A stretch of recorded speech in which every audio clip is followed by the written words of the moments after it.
The Jack of All Trades, Chapter 4.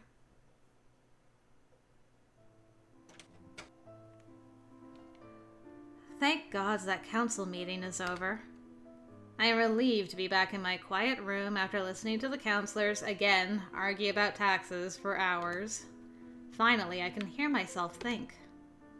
I look down at my scarf for Chevalier, which, after about a week's worth of work, is almost done. Nice! I should be able to finish it today. I seat myself at my desk and begin working. My mind wanders in the silence, my thoughts turning toward Chevalier.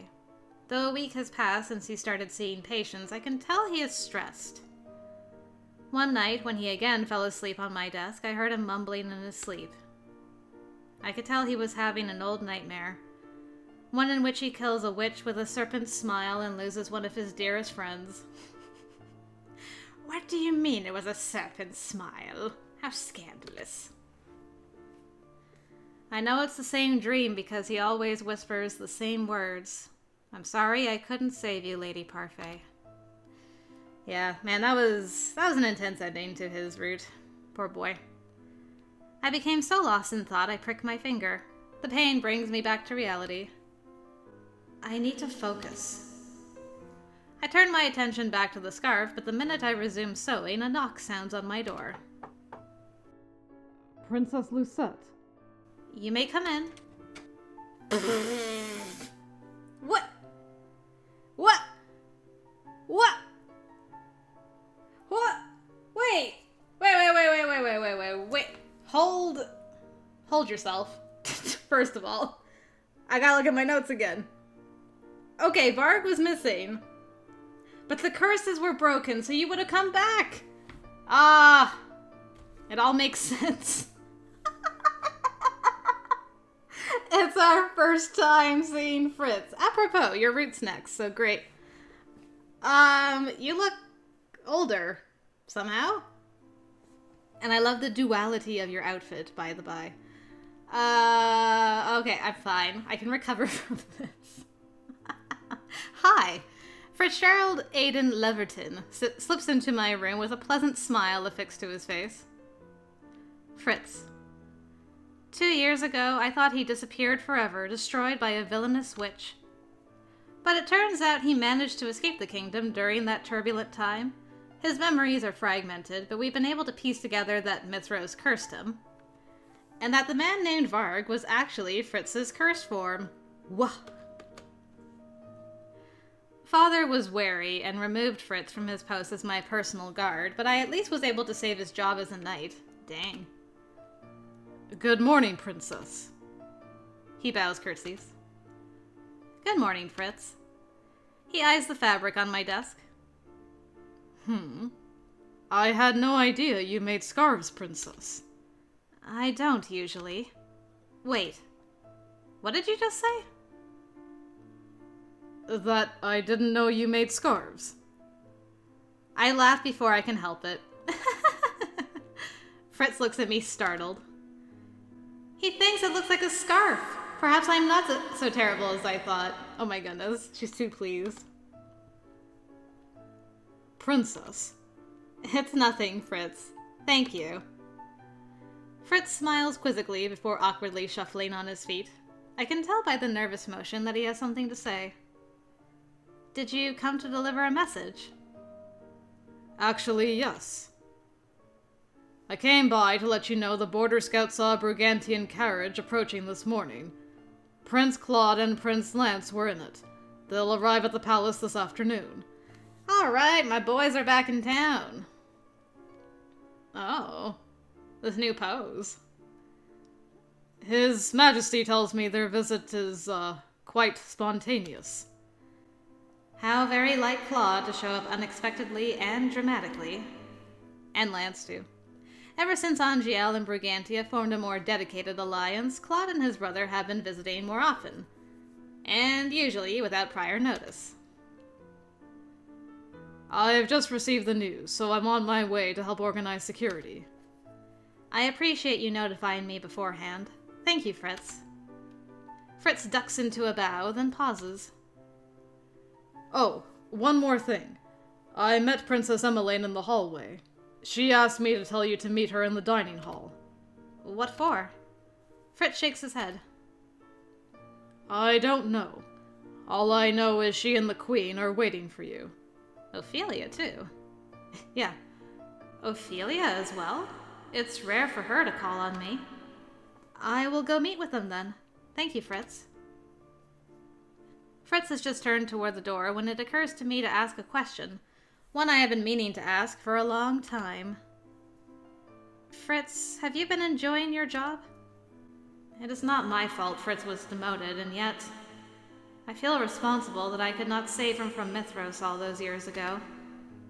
Fritz glances over his shoulder with a gentle smile. You don't have to worry, Princess. Even if I can't personally serve you anymore, I get to keep protecting people.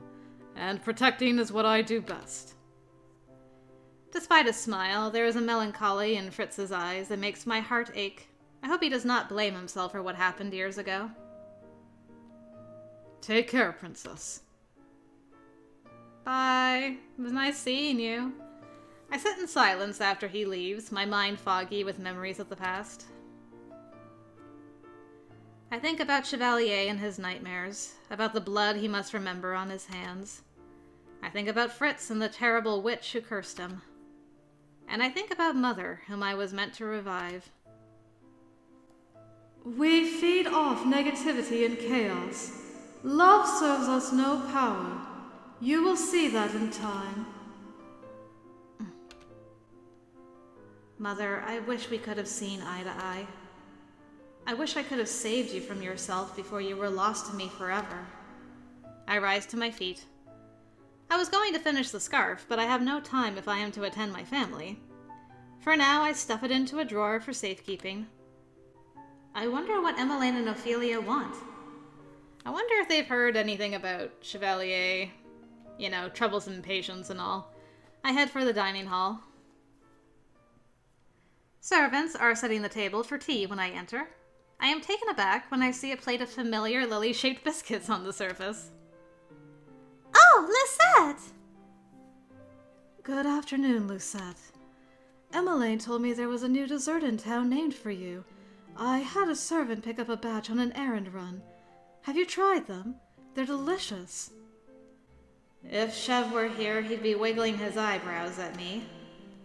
Yes, Chevalier has already forced them on me. You make it sound like a form of torture. Well, he did do all of it without me knowing. Ophelia and Emmeline share a look, then burst into laughter. Once the sound would have infuriated me. Now I recognize the banter for what it is, an attempt to get closer to me. I used to shun such attempts. Now I'm grateful for them. Ophelia has always been very supportive of my relationship with Chevalier. Perhaps it is because she, too, was once a commoner. So, what did you call me here for? Is this about the Brigantian princes? I raise an eyebrow at Emmeline. Did you know they were visiting? I've known for a long time. I sent Prince Lance an invitation to the Spring Festival weeks ago. The Angielle Spring Festival is an annual event. Last year, Chevalier showed me the decorated stalls and carts, but I was so busy I barely had the chance to appreciate it. I had completely forgotten it was coming up.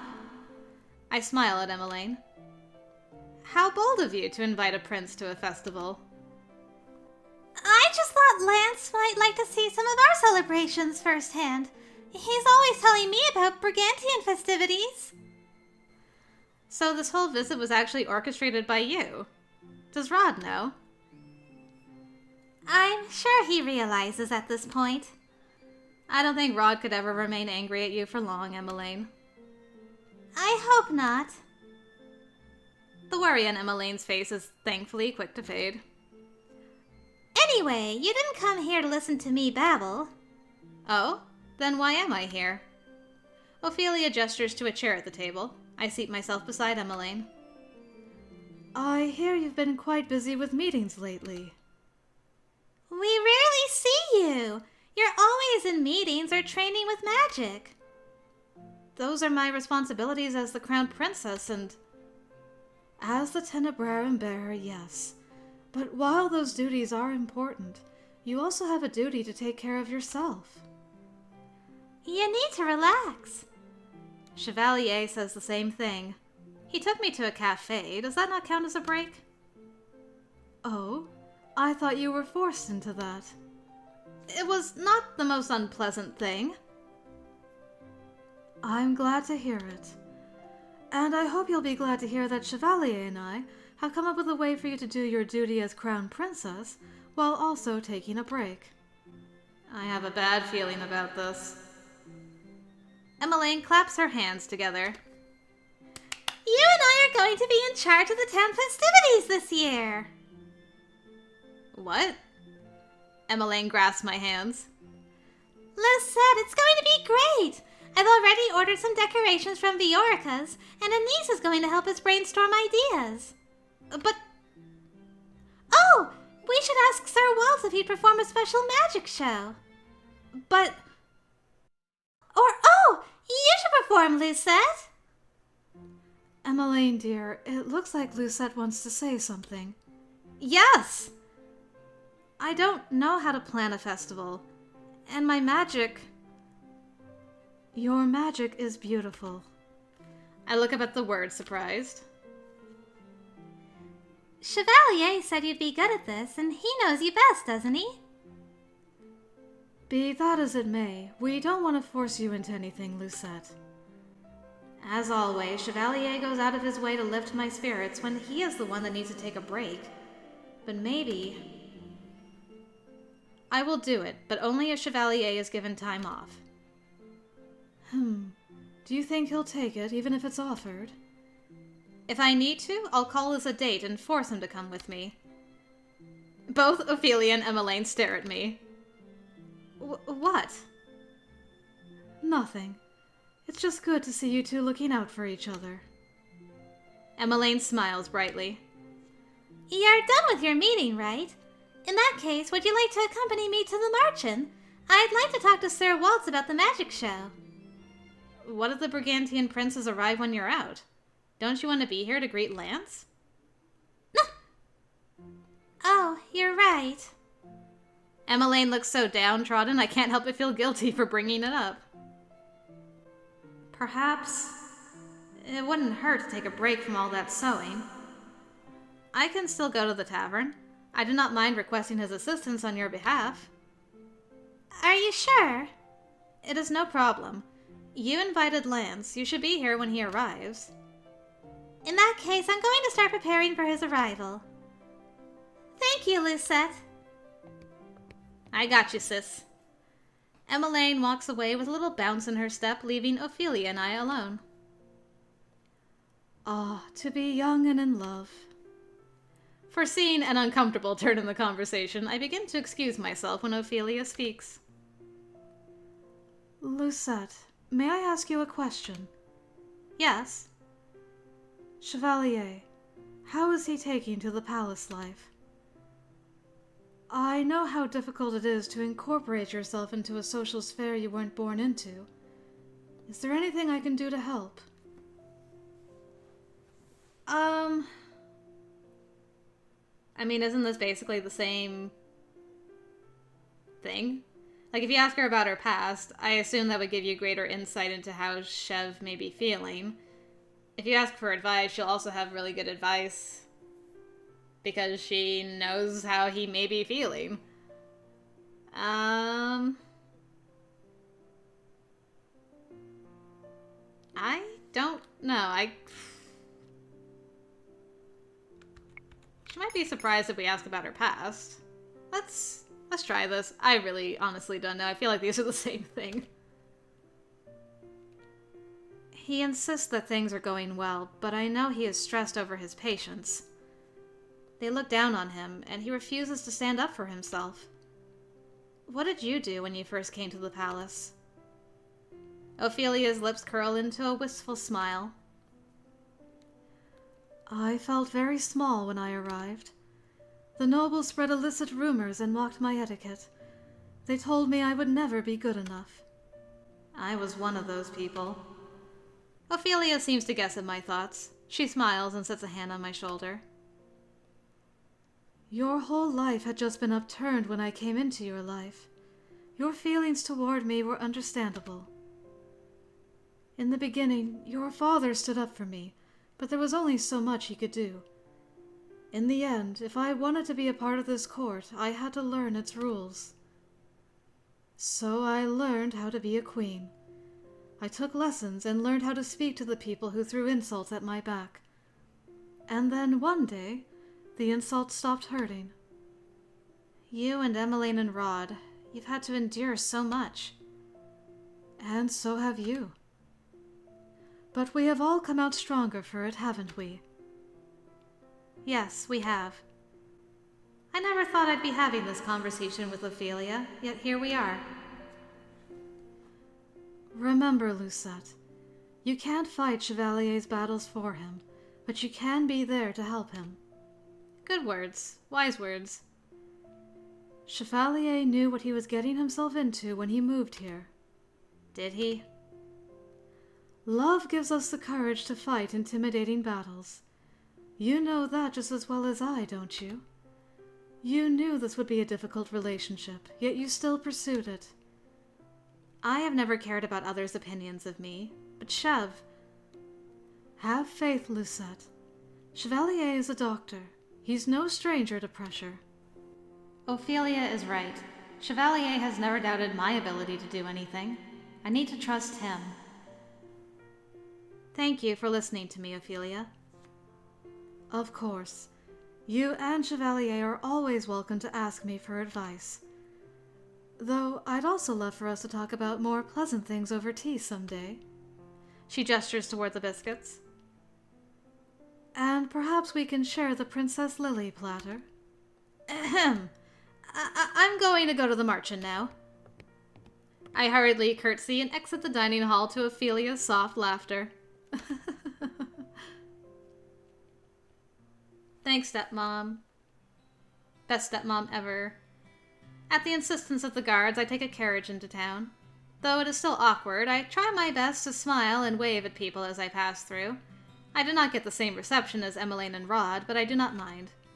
It takes time to rebuild trust, and I am happy with how far I've progressed. I am in good spirits when we reach the Marchen. I expect the tavern to be busy at this time of day, but I am ill-prepared for how packed it is when I enter. What in the world is happening? Look, it's the princess! Two women push through the crowd to speak to me. Have you come to watch the performance? Performance? The magic show. Is Walt performing? Oh no, the Lucis Bearer is. Pardon? I nearly choke on my own breath. What? You must know him, Princess Lucette. What's he like? He sounds so mysterious. And handsome. Oh, really? They'll be very disappointed when they find out Cinna is just a grumpy child. After sating the women's curiosity with a vague but apparently intriguing description, I push my way toward the crowd, toward the bar, where I've spotted Delora. Princess Lucette, how nice of you to join us. What is going on? Well... Oh. Magic! I stumble back. You just slid in out of nowhere. Where did you... I thought you were at the palace. How are you here? Chevalier wiggles his fingers and speaks in a whisper. Magic? Magic. Knew it. You wish you could do magic, Casanova.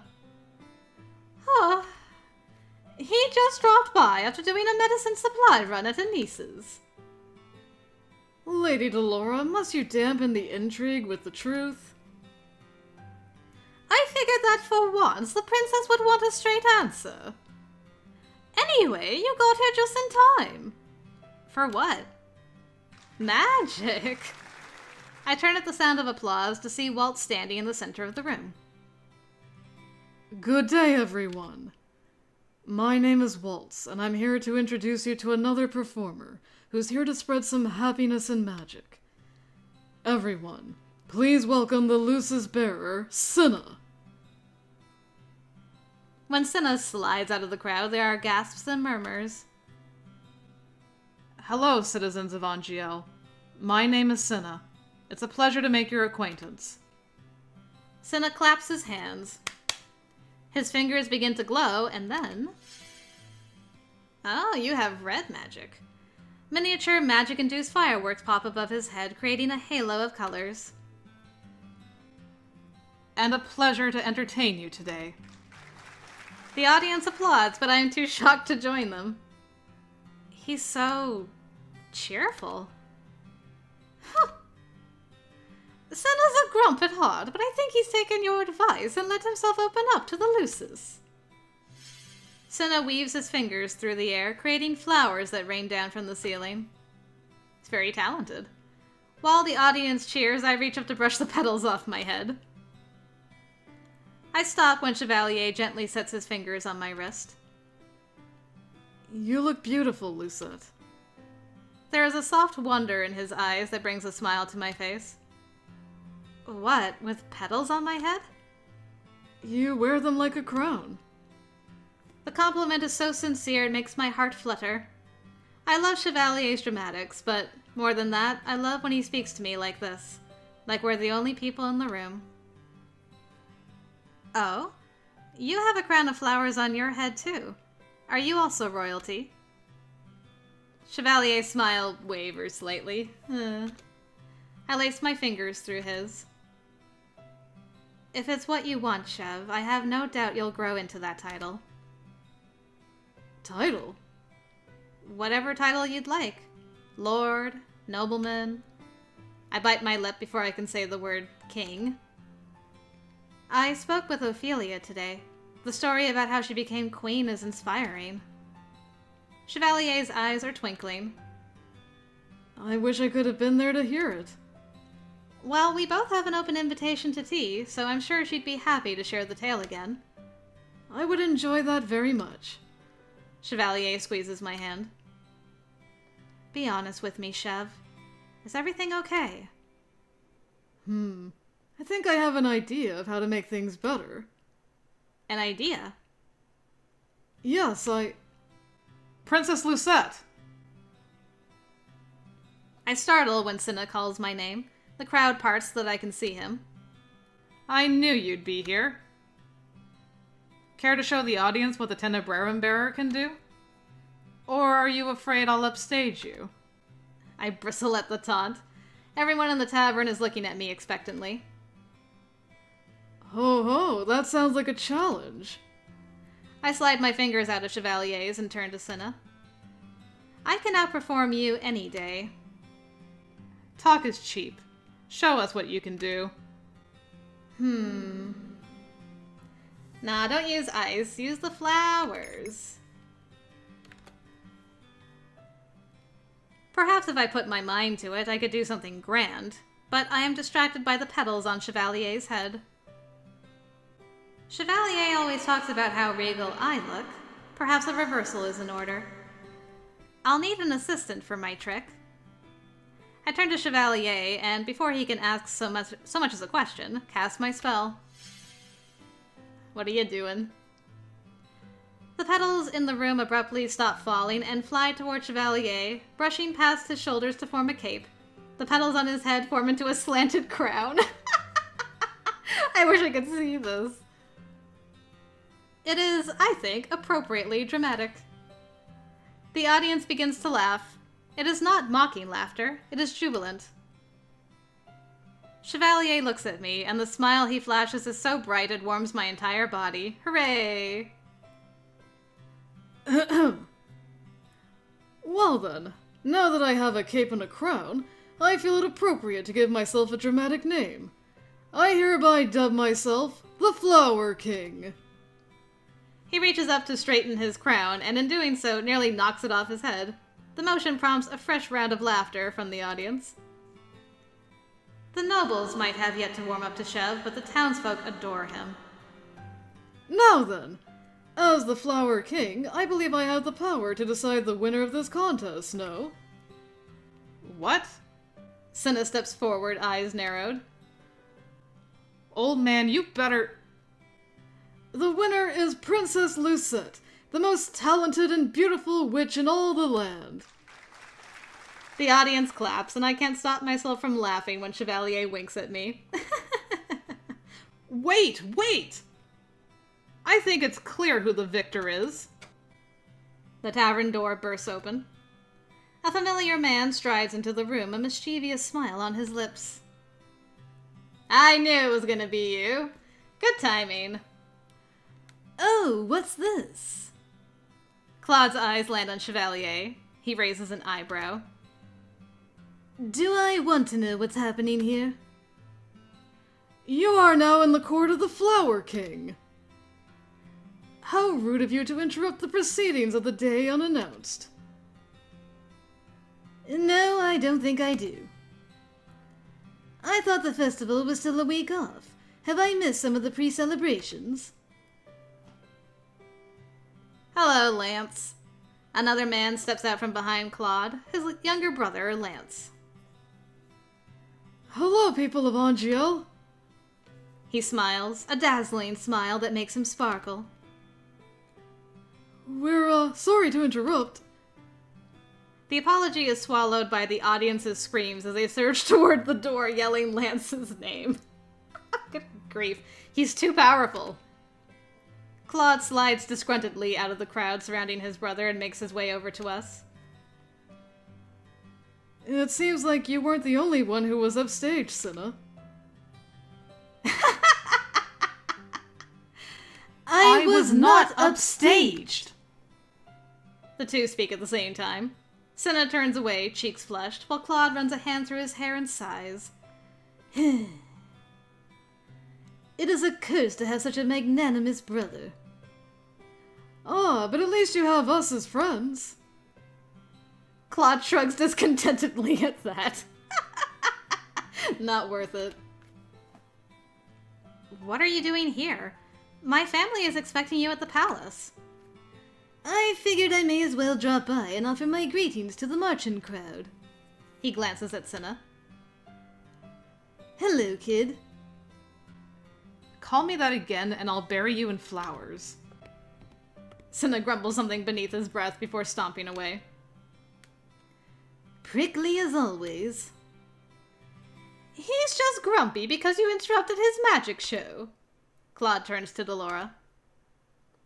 Ah, Lady Delora. How lovely it is to see you again. It's only been a couple of months. You haven't been gone long enough for me to miss you. Ooh. But you would have missed me if I'd been away longer. Doubtful. How rude. I am overall offended by this reception. Well, it didn't take long for him to be offended. He shoots a disgruntled look at his brother, who is smiling awkwardly at adoring fans. Chevalier grins. Weren't you avoiding besotted girls years ago? I'd have thought you wouldn't envy your brother his position. Are you two so close you're finishing each other's thoughts now? How is it that the man with a name that sounds like a fancy cake has found love before I have? Ooh. Oh, that got me right in the heart. Perhaps it's because he's sincere. Oof. Princess, you wound me. Well, it's good to see this place so lively again. Hello again, Prince. Greetings, Mr. Magician. I'm surprised it wasn't you performing today. Cinna wanted to give it a try. Which, speaking of... Waltz turns to me. Thank you for playing along, Princess. It was my pleasure. Once we're all finished exchanging pleasantries, I turn the conversation to Emmeline's proposal, suggesting to Waltz that he, and Cinna, if he is up to it, perform during the festival. Unsurprisingly, Waltz agrees. You know it's always my pleasure to perform for the Crown Princess. Cinna would never admit to it, but I'm sure he'd love the opportunity to show off too. Delora raises an eyebrow. What about you, Princess? What about me? If Cinna's on stage, maybe you should perform with him. Ah, the Luces and Tenebrarum Bearer performing on the same stage would be a momentous moment in our history, don't you think? Casanova has a point. It's been a long time since the populace have seen witches and fairies get along so publicly. They make a good point. Not too long ago, witches and fairies were believed to be enemies. Perhaps a joint performance would improve the townsfolk's perception of witches. If it helps relations, I don't suppose it can hurt. By the time we have finished discussing our plans for the week, Lance is finally able to join us. He looks worn out, but still wears a pleasant smile on his face. Princess Lucette, Sir Chevalier, it is as always an absolute honor to be in your company again. You know you don't need to use my title, Lance. Every root. You know, you could just call me Lucette. Oh, sorry, habit. Claude sighs dramatically. Are we quite done here? Our guards are waiting outside and are probably growing impatient. You're the one who wanted to take this detour. Because I have manners, unlike a certain lovesick fool who has only been talking about one person this entire trip. That is uncalled for. Well, there they go again. The squabbling brings me back to the present. Emmeline stayed at the palace to greet Lance. It would be rude to keep her and everyone else waiting. After promising to discuss our plans further, Chevalier and I excuse ourselves to escort the princes back to the palace. Alright, you two, let's go.